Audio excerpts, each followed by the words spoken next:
Okay, so for the safety 1051 fall 2003, this is week 9, and we're going to carry on with this. We're going to cover the ladders and the scaffolds. We're going to start with the ladders first. All right, first is going to be the overview. And what do we have here on the first slide? The title of this slide is a kind of serious one: Fatalities by Event or Exposure.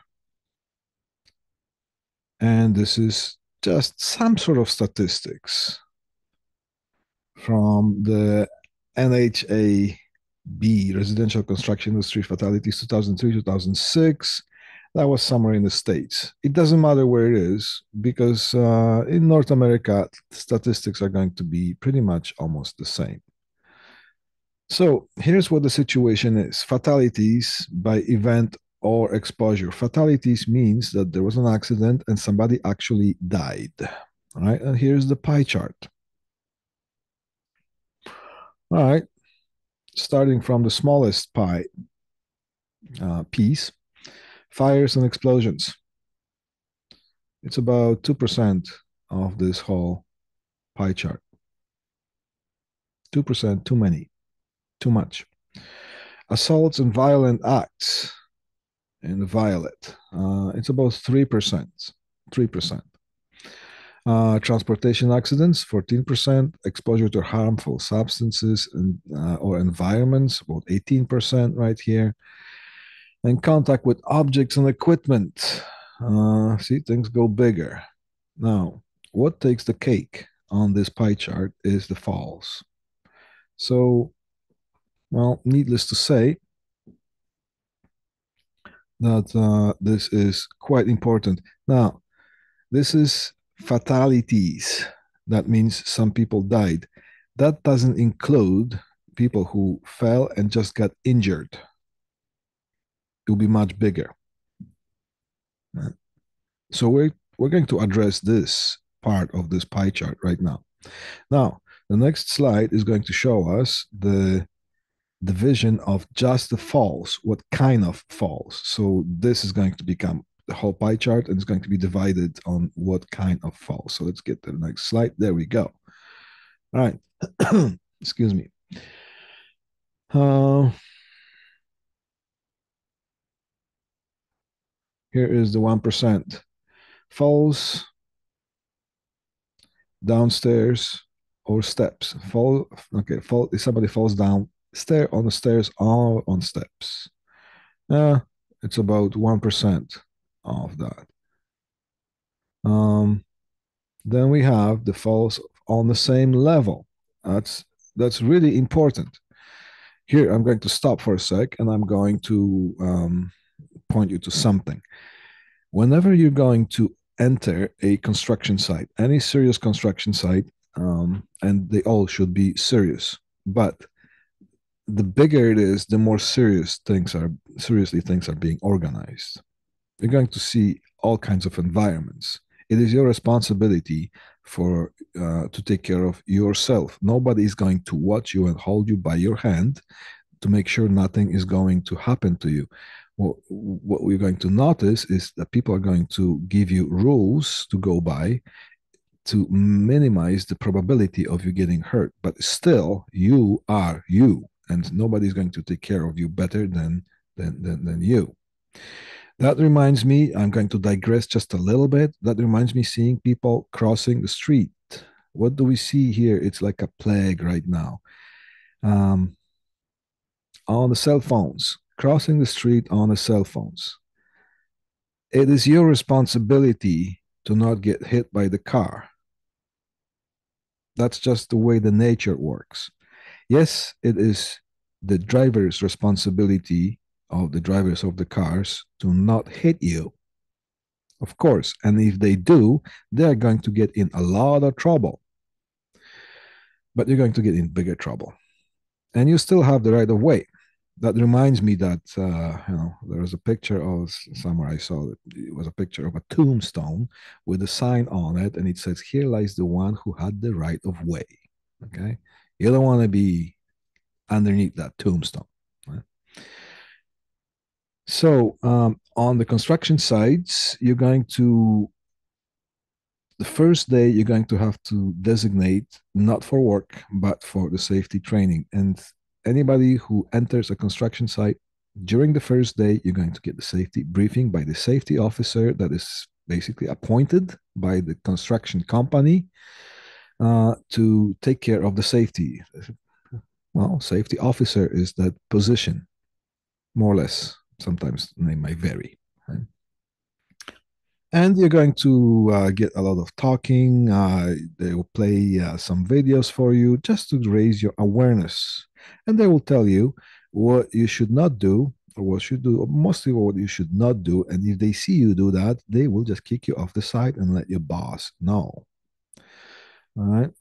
Now, at the end, they might ask you some questions just to make sure that they know that you understood what was being said to you, and maybe some little written kind of a quiz form thing, just to show that you have the grasp of things.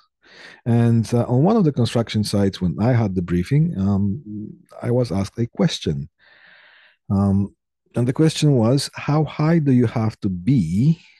I mean, height wise, not otherwise, in order to be in to put yourself in danger of hurting yourself when you fall down. And my answer was, you could be sitting in the chair, so that's not very high. And if you fall down, you can still get injured, or you can actually die. Right? You could be sitting on the floor, and if you fall down the wrong way, you can get yourself injured, and you can actually die if you fall the wrong way. So the height makes no difference. Of course, the higher it is, the greater probability is that you're going to hit the ground harder, of course, but there is no specific kind of a threshold for safety as far as okay, you're this high, then you're safe. Go higher or lower, then it's different. No, all right. So just keep that in mind. All right. So falls from the same level. Okay, falls, other falls, unspecified. So that's the right here, the gray area. It's gives single digit kind of percents here. What else is falls from the buildings? Girders or otherwise structural steel. That's if you're into welding and stuff, that's probably the most environment you're going to encounter. Falls from non-moving vehicles, falls from the floor, dock, or ground level. See, this goes a little bit well, slightly grows. Then things increase significantly, right? As the falls from the floor, dock, or ground level. Falls from lower level, unspecified, flows to lower level, unspecified or not elsewhere classified, so others. And here we go. All right. 1, 2, 3. Ready? Falls from scaffold. There you go. Things are getting really, things are increasing here. Falls from the ladder. Look at that. A lot. Probably because of the frequency of using things and the chances of you falling that are getting greater. And falls from the roof. We are not working on the roofs, so we're going to take care of the ladders and the scaffolds. Today, we'll take care of the ladders. Years ago, it used to be that you could just go grab a ladder and use it. Excuse me. And you're just going to use it and no problem, right? Then later on, things become a little bit more strict. And what was it? About 2012, around that, around 2010, 2012. Excuse me. Sorry about that. I gotta clear my throat. I'm talking too much. It used to be that you already had to have something that was called fall arrest ticket. Means a little piece of plastic proving that you had gone to something that's called fall arrest. That means not teaching you how to fall, but fall prevention. Things we should do, things you should avoid, things like that. Now that piece of ID or plastic proof that you have the training, it's called working on heights. It's the same thing. It's preventing you from falling, and there are certain rules you have to go by. We'll take a look at that right now. When it comes to working on heights, that goes ladders and otherwise lifting devices. Right? And around 2000, around 2010, 2012, it used to be that you could use a 6 foot step ladder, which is not high, without having to prove that you had that kind of training, working on heights, or it was called at that time, it was called fall arrest. But if you were on a construction site and if you were using anything higher than 6 foot step ladder, you would be kicked off the site automatically, and there would be all kinds of paperwork to fill out. To the point that even if you were not using, if you carried a ladder higher than 6 foot step ladder, from one point to another in the hallway, you don't even have to step on it. If you were in contact with that, you could also be kicked out of. Now things have changed. That also includes 6 foot step ladder, any kind of a stepping ladder, stepping on device or lifting device. Then you need to have that fall arrest training, or right now it's called working on heights training, and you have to have proof of that. So let's take care of the ladders. Ladder and stairway safety. Okay. Common ladder hazards. We're going to do some reading and stop and go kind of a reading here, okay?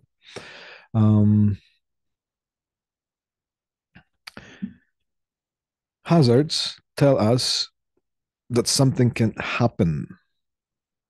Right?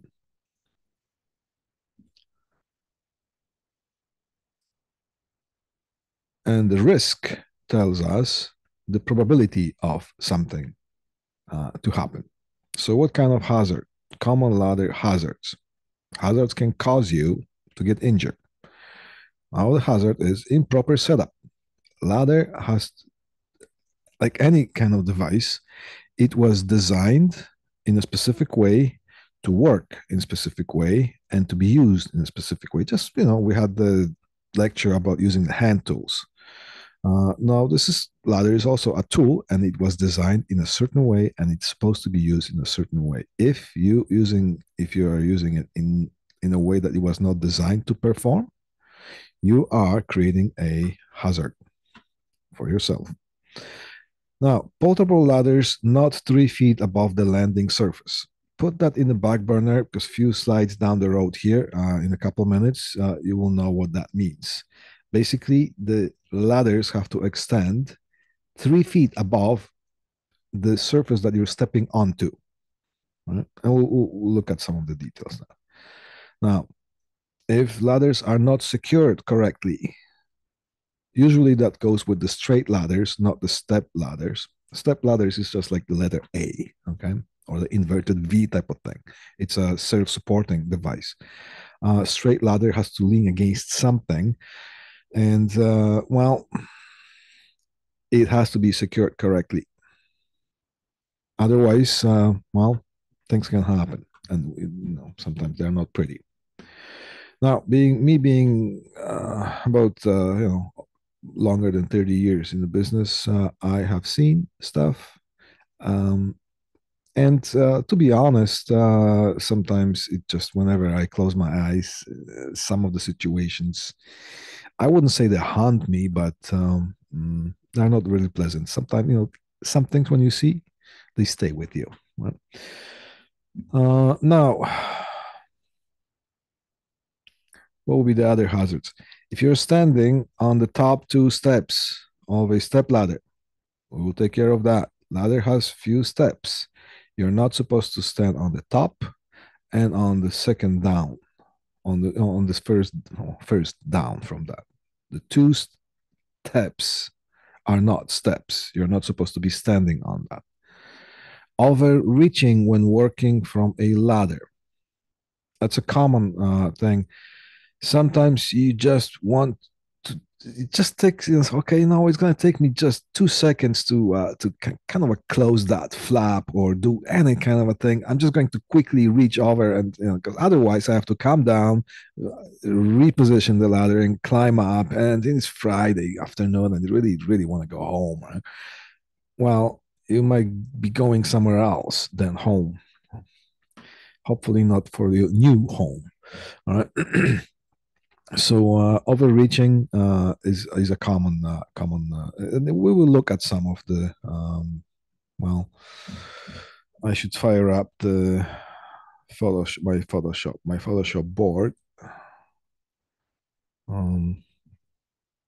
so I can okay, once this thing is firing up, we can continue with the thing. Okay, so a little bit of an anatomy of a stepladder. This is a stepladder.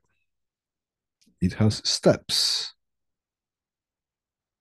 just like the rungs on a straight ladder. Give me a sec here. I'm going to set up the little whiteboard here. On the other screen, it's off the screen. Just so I'm ready when the slide comes. All right, that's fine. So these would be the rails, the front rails, or the rear rails. And there's a name for this little shelf here.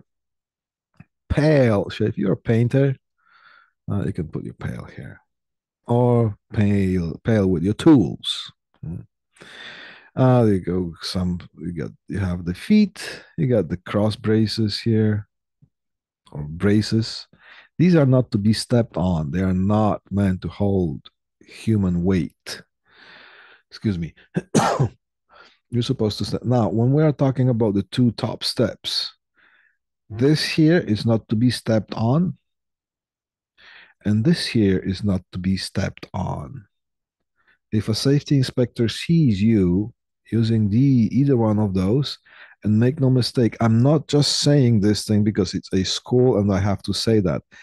And the safety inspector, they have nothing else to do during the day but to do their job, and they will do the walk. They will constantly walk on the construction site and making sure that nobody does anything that is unsafe, because they don't want to fill out the paperwork. Right?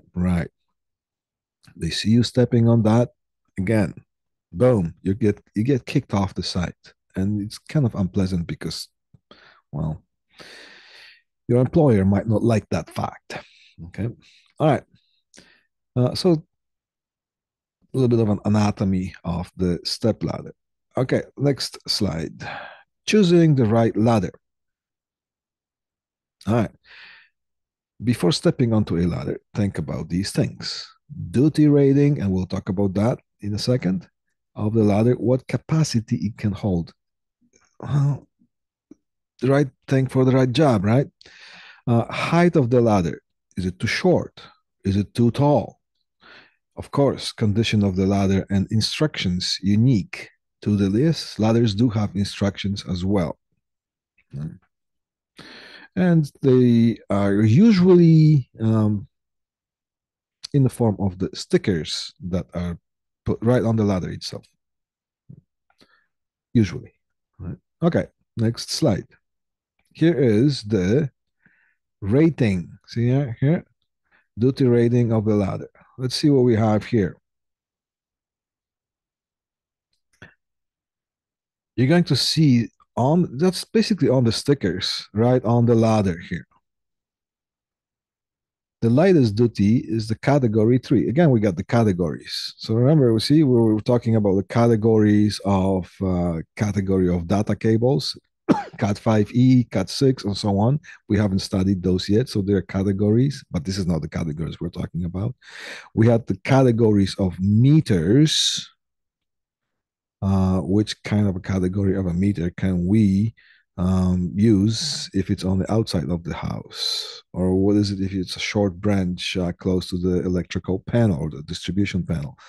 All right. These are not the categories. Now, again, these are the categories of the ladder ratings. So, category 3, it's considered as light duty. It's meant for household tasks. All right.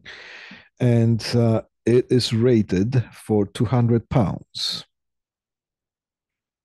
I cannot use that ladder. Okay. Now, here's the category 2. It's considered medium duty.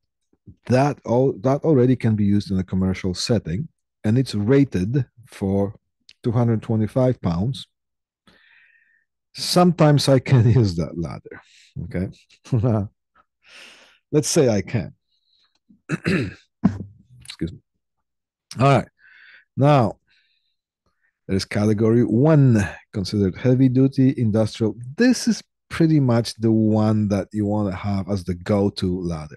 Now, um, when you are doing work and you're using that thing day in and day out, you're going to carry that, you're going to drop it, not drop it, but you're going to set it up, take it down, move it all around, and you're going to step on and on. It's going to get used a lot.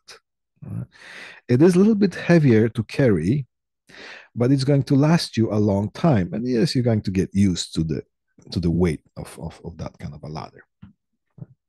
This one here, medium duty, you can, but you'll be buying those a lot. Trust me on that. Um, they there comes a time that this thing almost basically dissolves on you. Right? So, and usually these are nice fiberglass ladders. 6-foot step ladders, 8-foot step ladders, 10-foot step ladders, some of the straight ladders or extension ladders. These are good to have. All right. Then we're talking extra heavy duty industrial as well. It will carry up to 300 pounds. Now, that's you and the stuff that you're carrying. You shouldn't be carrying too much on the ladder, but if you have a tool belt, that weighs also. Right? Excuse me.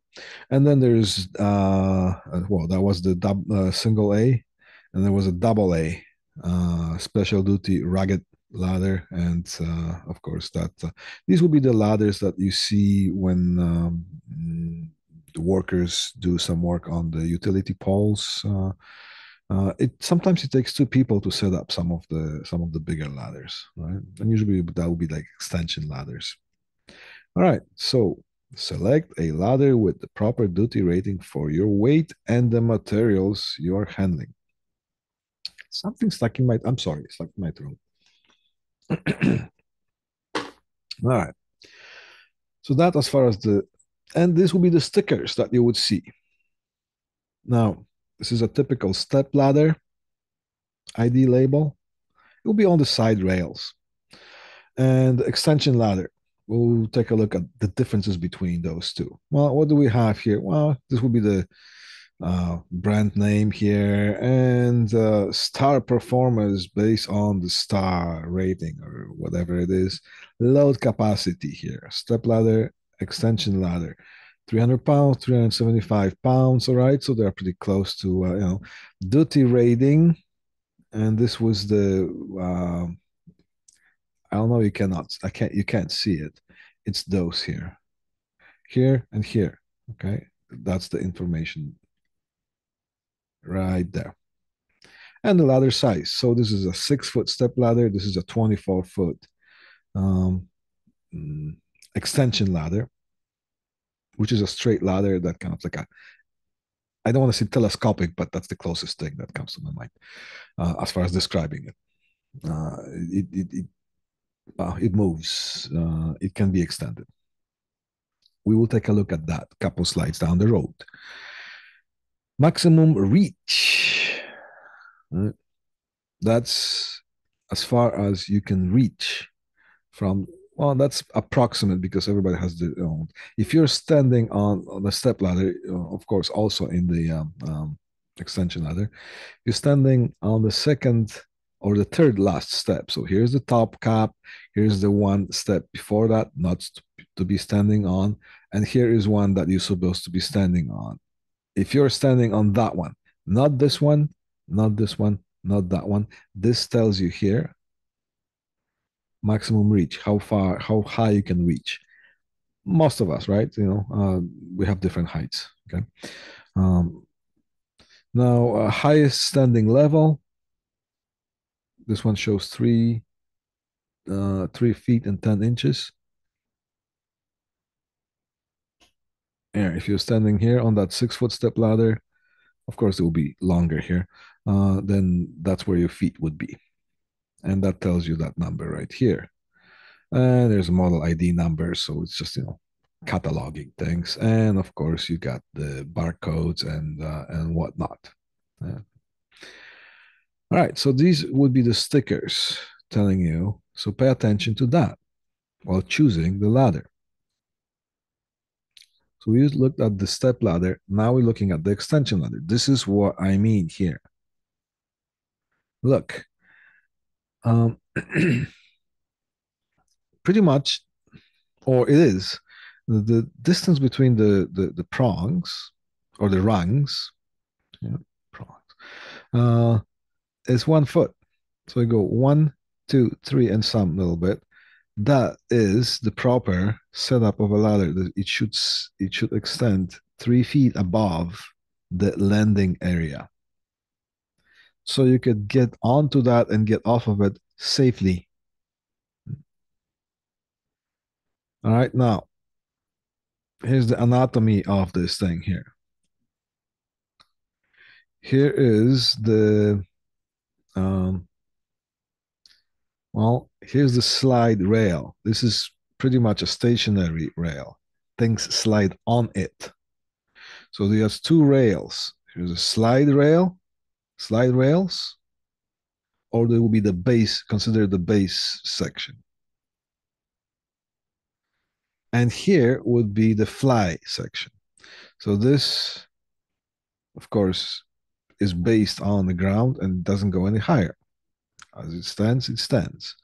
And this here, you can extend further or not as far to suit your needs. These would be the rungs. This would be the side rails. This would be the rung locks. And here's the rope and pulley system. So you can, there's a rope that is tied to this rung here of the fly section. And the rope goes and it just threads around the pulley and comes back. So if you pull on that, it pulls the fly section up. And the rung locks, this one here, and there's one on the other side as well. They just click and they click and they click and they click. And if you want to take it down, you just go past that and come back, and those locks would just they have a mechanism that you can take this whole thing down. All right, it's going to slide down. So that's the extension ladder, as opposed to step ladder or just a straight ladder, which doesn't have that extender. It doesn't have the fly section. It's just a straight ladder, certain height. That's it. So 3 types of ladders we talked about would be the straight ladder, which is just that without the fly section. Extension ladder with the fly section, they can manipulate the total overall length of this ladder. And a step ladder that is just like an inverted V or letter A. Yeah. All right, proper ladder setup. Consider placement and pitch. Pitch is the angle that the ladder is. That pretty much refers to the straight or extension ladders. And all the ladders, they should be secure and they should be stabilized. Hate to tell you stories, but this is not a story. But nevertheless, ladder has to be stable and secured properly. One of the most sort of traumatic experience that I witnessed was that somebody was working on the side of the building and they didn't secure the ladder properly on the bottom. The ground was uneven, and somebody decided to put a couple of bricks or something just to prop it. And of course, that thing, there's no way that thing is going to stay as it was. And that person did fall from that thing. And there's a certain type of a feeling that you hear, okay, I didn't see that. I was just inside, and that person was outside. I could hear some kind of commotion. So I thought your brain goes into a hyper speed when that happens. You hope that somebody's just repositioning the ladder, but no, there was a different sound. And then the next thing is you're hoping that you're not going to hear that thump, right? That human body makes that when they fall, and it doesn't take much to make that thump. And I hear the thump. Okay, well, I lost about 5 years of my life, run around. How is it that I beat the speed record of person running? It's just like I teleported there. Right?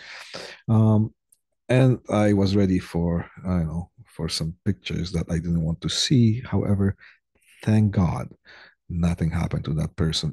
I'm not sure. I think there are some angels around us. There gotta be. I mean, there's no way. Yeah, but I still, if I remember that, I get the shiver. When I just kaboom, kaboom, commotion, commotion, thump. I, okay, so things have to be properly secured. Now, the pitch is the angle of the ladder. If you bring the base of the ladder too close to the working area, yeah, to the working structure, then of course you're going to create a weight imbalance because the higher you go, you're going to create a weight imbalance that you can pull your ladder away from that structure that the ladder rests. So it has to be far enough. If you get this thing too far, the base too far, then the ladder is not going to have enough support and it might slide down. And this thing is going to go down and that thing is going to go away from the working surface.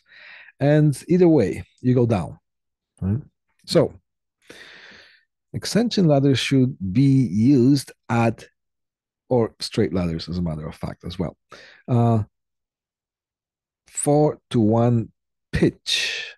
Pitch is the angle that the ladder is standing on. For every 4 feet in height, the bottom of the ladder should be 1 foot away. So let's say here 1, 2, 3, 4, 5, 6, 7, 8, 9, 10, 11, 12. Of course, 12 feet. See, you just counted the prongs or the rungs. I keep calling the prongs. The rungs. So 12, you count. All right. 3 feet away. 3 times 4 is 12. Right? There we go. That's the proper setup of the ladder. 20 feet divided by 4. So whatever it is, the height that you're working on, divided by 4. So here's the 12 feet ladder. Divided by 4, you get 3. 20-foot height, or the length of the ladder, divided by 4, you get 5. You should get 5 feet away. Then it's the most secure, considering, because nothing is safe. As soon as you get yourself higher, you are compromising your safety. Well, that's just the way it is, right? You walk out of your house, you are that much less safe. But then again, we're not going to stay and lock ourselves in. But if you have to do something as part of your work, you gotta make sure you do this thing in the safest possible way. All right. Proper height setup. Extension ladders. When accessing another level, a ladder must extend 3 feet or 0.9 meters above the landing. Landing is the surface that you're stepping onto. Okay? excuse me, to provide a handhold for getting on and off the ladder. 3 feet. And that thing should be secured here. Simple. Extension ladders should be secured at the top or bottom. That should be end, bottom, to prevent movement. Now, I know this thing says or, but I'm going to tell you from myself. Change that into the end. Okay. Top and bottom to prevent movement. The base of an extension ladder must be secured in place by using safety feet on the ladder or other effective means. That's when I see this here, immediately I get a flashback from that situation that I just told you. All right. So the least effective way to learn in life, and I'm here being life kind of a coach, no. But sometimes I can say things. The least effective way is to learn on your own mistakes. The most effective way is to acknowledge that somebody else made mistakes and learn from that so it doesn't happen to you, so you don't have to learn on your mistakes. It's all been done. You just have to, become a historian, right? Okay. Secure and stabilize the ladders. Here is a tie off. Tie off point. Tie the ladder. You're going to just when you're driving or walking and you see some construction going on and see ladders, pay attention to those things. You're going to see them. You're going to see the tie offs. All right. Whatever means you have to do, whatever you have to do, just do it. Otherwise, well, nothing happens until something happens. You might be working for 100 years and nothing's going to happen to you. Or you might be working and first day on your job, bang, something happens. All right. And then if something happens, then there's all kinds of paperwork and people are going to ask you questions. Was this thing tied off? Did you wear your safety boots? Were you wearing shorts? Uh-huh. Did you wear your hard hat? And things like that. Secure and stabilize the ladders on the bottom. Again, here's my flashback. I see this picture. Right. However, there's those feet that the ladder has here. When it comes to soft ground like this, you might want to retract them so the ladder has a better grip on this. Or this would be actually a sort of wrong way of doing it. Or you could do that. You see, it has to be effective. It says effective means it doesn't spell out. But if it was me, I would retract those feet. And just I'll have to make sure that the ground is nice, level, and stable in order for me to put the ladder on like this. Or you can just do the tie-offs like this here. Because on this kind of ground, those will slip. If it's a flat surface, then yes, put those feet down and so you get a better grip on that, on the flat, hard surface. All right, and here's some examples of the tie-offs at the bottom. Other things, you can use stabilizers. You see, it just extends the radius of reach when it comes to that, makes things more stable if you can do it. Right? Then there's feet extensions. There's a foot extension. Right? Do not put any bricks or any kadoodoo like that. Right? Do the thing right. And sometimes if you don't have the right means, you can't do it. Or if you can't do it, you can't do it. Right? Step ladders. That's what a step ladder is.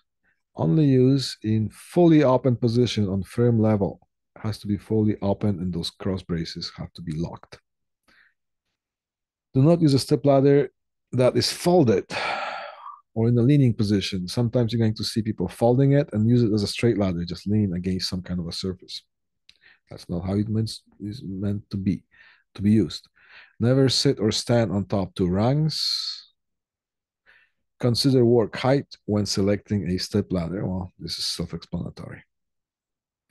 Face the ladder when ascending or descending. Don't use it just like stairs. Right? You gotta face the ladder so you can hold on to it properly. Maintain 3 points of contact. If there are any climbers, you know what I mean. You have 2 hands and 2 feet that make contacts with the ladder. Only one should be off at any of that, and the 3 others should be in contact with the ladder. Keep your body centered on the ladder. Never let your belt buckle pass the rail. And that's why I fired up my whiteboard. Here, let me bring this thing here. From grade 12 science, probably, you were able to, maybe somebody remembers that.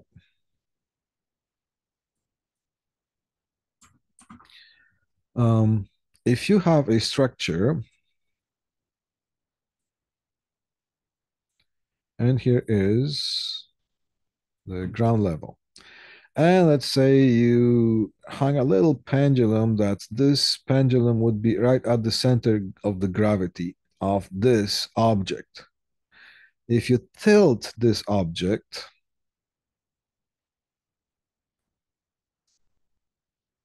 yeah,